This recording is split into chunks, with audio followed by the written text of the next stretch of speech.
Right, for Jodi, this is from Jenny Waller, or Waller, probably Waller.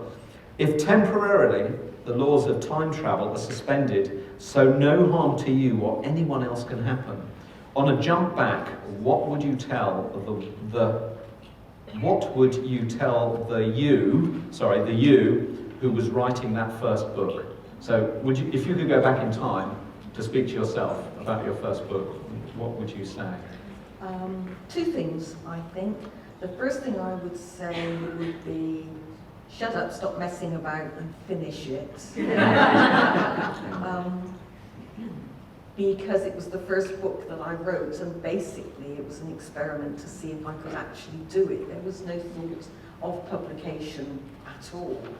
I read a few articles about getting published, all of which said, it won't happen, don't give up the day job.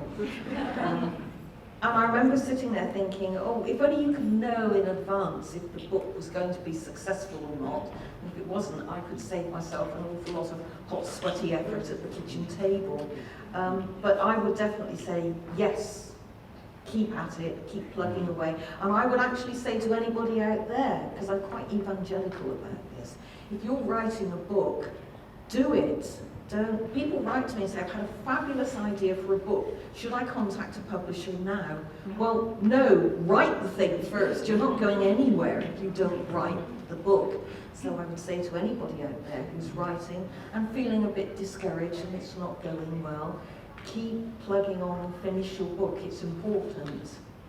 And the second thing I would say, because I was only ever going to write the one book and everybody was going to die at the end, I had Max rather a long time at St Mary's before the plot actually got going. And I think I would change that now, because several people wrote to me afterwards and said, I was quite shocked to find she'd been there for 10 years after a couple of paragraphs. So yeah, don't do that again.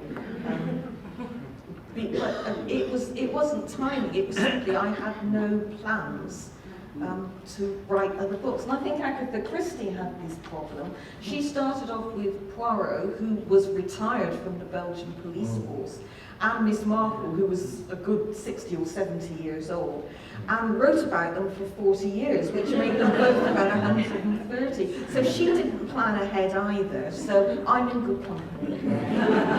But that's what I would tell myself. Yeah.